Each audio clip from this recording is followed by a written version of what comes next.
Hello everyone. तो आज आए हैं हम हिमाचल के बहुत ही फेमस टेंपल जो हिमाचल के डिस्ट्रिक्ट ऊना में है, जिसे महाभारत काल से जोड़कर भी देखा जाता है।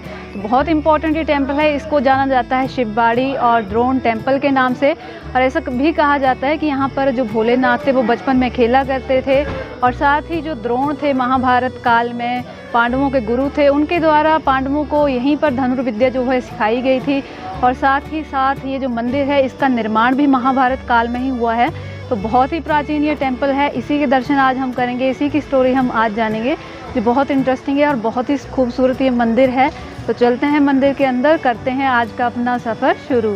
तो चलिए चलते हैं। तो आज का हमारा सफ़र हम शुरू करेंगे हिमाचल प्रदेश के डिस्ट्रिक्ट ऊना से, और यहाँ से लगभग 4 किलोमीटर जाने पर एक स्टेशन आता है झलेड़ा, जहाँ से हमने लेफ़्ट टर्न ले लेना है। और लेफ़्ट टर्न लेने के बाद हमें जाना है गगरेट।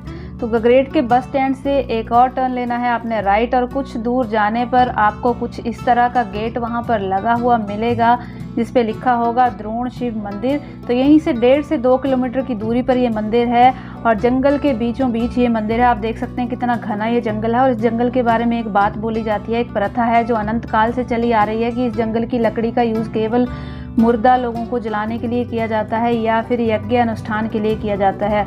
अदरवाइज इस जंगल की लकड़ी का यूज़ जो है किसी और काम के लिए नहीं किया जाता है। तो यहाँ ये पार्किंग है मंदिर की, यहाँ गाड़ी लगाने के बाद आप मंदिर में जा सकते हैं। तो ये सामने ही एंट्रेंस है मंदिर की, अगर ज़्यादा रश ना हो तो। अगर ज़्यादा भीड़ हो तो दूसरी साइड से श्रद्धालुओं को एंट्री मिलती है। हम दूसरी साइड से ही चलेंगे, क्योंकि उस साइड छोटे छोटे मंदिर जो हैं बहुत ही सुंदर हैं, और उनको देख के लगता है कि वो काफ़ी प्राचीन भी हैं। तो गाइज़, ये जो मंदिर है इसमें मुग़ल बादशाह औरंगज़ेब को भी भगवान भोलेनाथ की शक्ति के आगे झुकना पड़ा था, ऐसा ये मंदिर है। तो कंप्लीट स्टोरी मैं आपको बताऊंगी। और एक धारणा ये भी है कि जो ये शिवलिंग है ये किसी के द्वारा स्थापित नहीं किया गया है, स्वयंभू ये शिवलिंग है। तो गुरु द्रोणाचार्य की नगरी इसे कहा जाता है। गुरु द्रोणाचार्य यहीं निवास करते थे, और यहीं पांडवों को धनुर्विद्या सिखाई गई थी उनके द्वारा। और यहाँ पर ये छोटे छोटे मंदिर जो बने हुए हैं, तो हर मंदिर में आपको भगवान भोलेनाथ देखने को मिलेंगे, और काफ़ी प्राचीन मंदिर ये देखने से लगते हैं। तो गुरु द्रोणाचार्य जब यहाँ रहा करते थे तो अपनी बेटी के साथ यहाँ वो रहा करते थे, जिसका नाम था ययाति। और गुरु द्रोणाचार्य हर रोज़ स्नान करने के बाद शिव आराधना करने के लिए कैलाश पर जाया करते थे। तो उनकी पुत्री उनको देखती थी कि हर रोज़ ये आराधना करने के लिए कैलाश पर जाते हैं। तो उसने कहा कि पिताजी मुझे भी आपके साथ जाना है। लेकिन गुरु द्रोण ने उसे समझाया कि आप अभी बहुत छोटे हो, तो आप घर पर ही भगवान भोलेनाथ की तपस्या करो। जब आप बड़े हो जाओगे तो मैं आपको ज़रूर लेके जाऊंगा। तो ऐसा सुनने के बाद ययाति मान गई, और उसने क्या किया, भगवान भोलेनाथ का बीज मंत्र जो होता है ओम नमः शिवाय, उसका जप करना शुरू कर दिया यहीं पर, इसी जगह पर। और भगवान भोलेनाथ जो थे उसकी पूजा अर्चना से बहुत प्रसन्न हो गए, और उन्होंने क्या किया, कुछ समय के बाद बालक रूप लेकर वो ययाति के साथ यहीं इसी स्थान पर खेलने लगे। जब काफ़ी समय बीत गया तो ययाति ने अपने पिता गुरु द्रोणाचार्य को बताया कि ऐसे एक जटाधारी बालक आता है और मेरे साथ रोज़ यहाँ पर खेलता है। तब जो द्रोणाचार्य थे उन्होंने कहा कि मुझे भी उस बालक को देखना है। जैसे ही अगले दिन गुरु द्रोणाचार्य चले गए तपस्या के लिए, तो भगवान भोलेनाथ ययाति के साथ खेलने के लिए आए। लेकिन गुरु द्रोण जो थे ये रास्ते से ही वापिस आ गए, क्योंकि उनको देखना था कि जो बालक यहाँ पर खेलने के लिए आता है वो कौन है।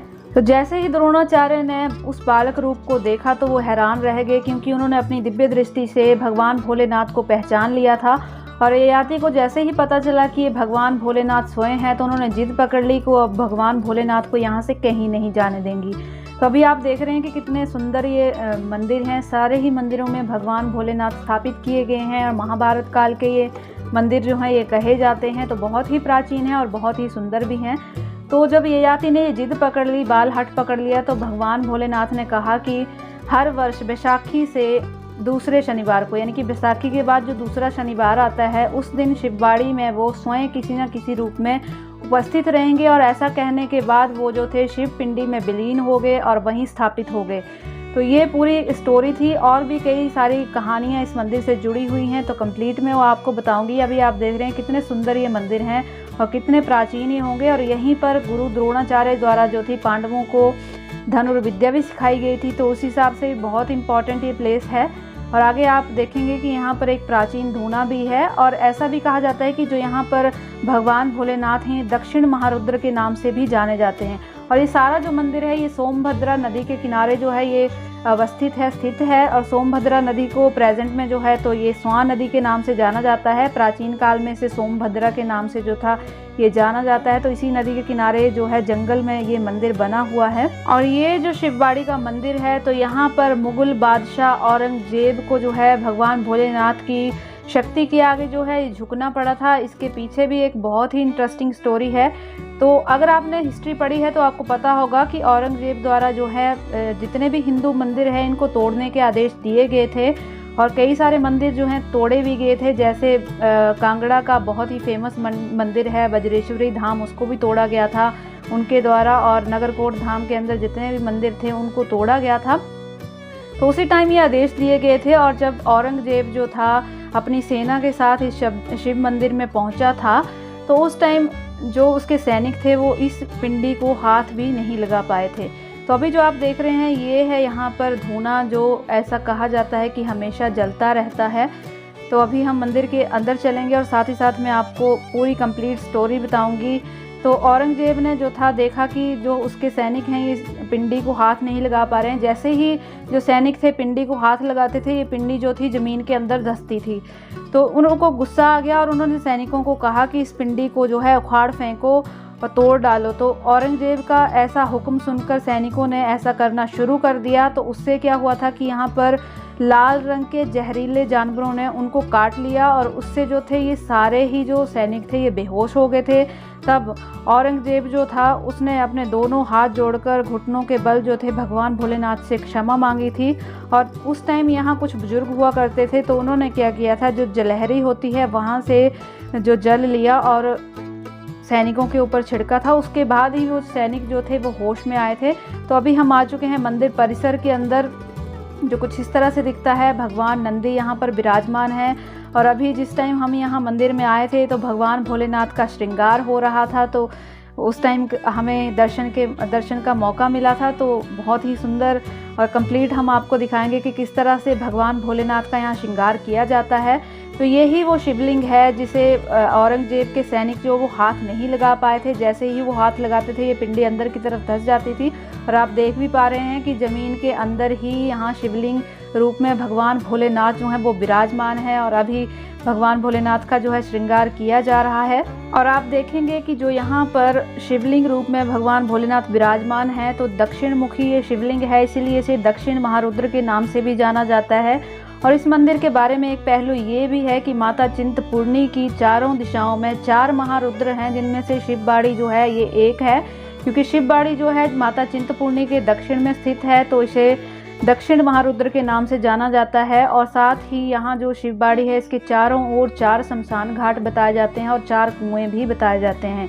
यानी कि शिवबाड़ी के चारों कोनों में 4 शमशान घाट हैं और चारों ही शमशान घाट के साथ जो है 4 कुएं बने हुए हैं। तो ये कंप्लीट जानकारी है इसके बारे में। और जलहरी की मैंने बात की थी कि जलहरी में से जल निकालकर छिड़का गया था सैनिकों पर। तो ये जो स्टैंड के ऊपर घड़ा रखा जाता है जिससे भगवान भोलेनाथ का लगातार जो है जलाभिषेक होता रहता है, इसे ही जलहरी कहा जाता है।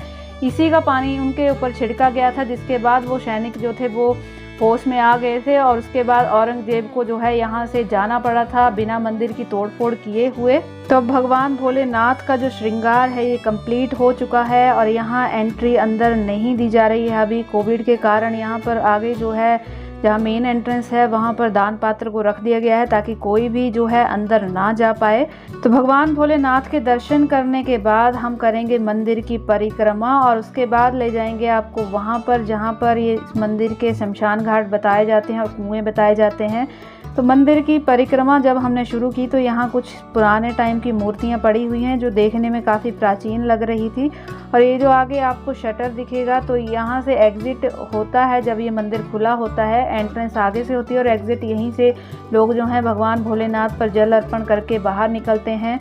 तो कुछ इस तरह का बहुत ही ब्यूटीफुल ये मंदिर है और कितना प्राचीन है ये तो आप समझ गए होंगे इसकी स्टोरी से ही, क्योंकि महाभारत काल से जुड़ा हुआ है, गुरु द्रोण से जुड़ा हुआ है और एकमात्र मंदिर गुरु द्रोण से रिलेट करके इसको देखा जाता है। तो इतना इम्पॉर्टेंट ये मंदिर है। तो चलते चलते एक बार महादेव के दर्शन दोबारा से कर लेते हैं और उसके बाद हम चलेंगे मंदिर के दूसरे वाले हिस्से में। और ये मूर्तियाँ यहाँ पर पड़ी हुई हैं जो काफ़ी प्राचीन यहाँ पर लग रही थी हमें। तो कर लेते हैं महादेव के दर्शन। जो भी ये वीडियो देख रहा है उसकी हर मनोकामना भगवान भोलेनाथ जो है वो पूरी करें। जो यहाँ पर नहीं पहुँच सकते हैं और जो यहाँ आ सकते हैं वो तो ईज़िली भगवान भोलेनाथ के दर्शन कर ही लेंगे। और ये वीडियो देख के तो ज़रूर आप चाहेंगे कि हम इस मंदिर में आएँ, क्योंकि इतना प्राचीन ये मंदिर है। तो यहाँ से है मंदिर की एग्ज़िट, जो मैंने आपको स्टार्टिंग में बताया था कि यहाँ से एंट्री आप ले सकते हो अगर रश नहीं है।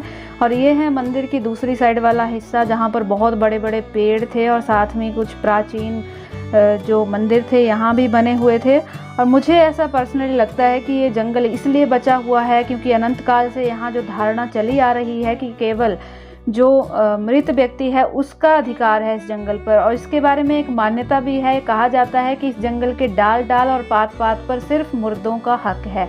तो कुछ इस तरह की मान्यता है।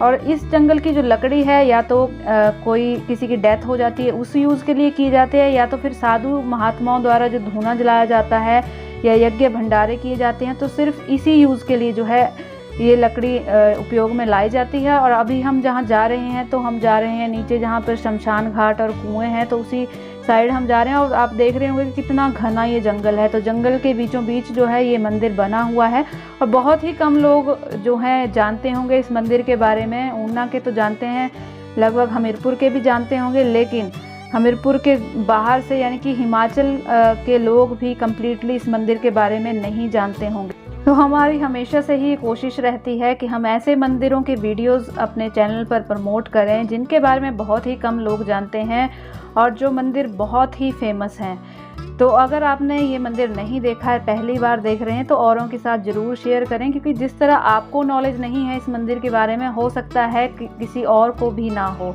तो इस वीडियो को शेयर ज़रूर करें, लाइक ज़रूर करें और चैनल को सब्सक्राइब करना ना भूलें। तो अभी हम आ चुके हैं नीचे। तो यहाँ पर एक कुआं बना हुआ है, आप देख पाएंगे, और साथ ही साथ सामने आपको दिखेगा शमशान घाट, जो वो सामने दिख रहा है। और यहाँ ये कुआं है, इसके साथ ही हैंडपम्प भी लगा हुआ है।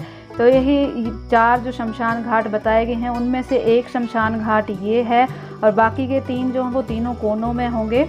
तो एक कोने वाला हमने आपको दिखा दिया है और बाकी कोनों का अभी हमें पता नहीं है कि किस साइड है। तो ये पूरा जो एरिया है बहुत ही खूबसूरत ये एरिया है और बहुत ही शांत ये एरिया है। जब आप यहाँ खुद आओगे तो आप देखोगे कि बिल्कुल शहर से कटा हुआ आपको ये एरिया लगेगा और बहुत ही शांत ये एरिया है। अंदर बिल्कुल भी आपको कोई शोर शराबा यहाँ पर नहीं देखने को मिलेगा, इतना शांत ये सारा ही एरिया। और बहुत ही सुंदर ये मंदिर है, प्राचीन है। तो अगर आप यहाँ आसपास कहीं रहते हैं और आपने ये नहीं देखा है तो ज़रूर यहाँ आएँ।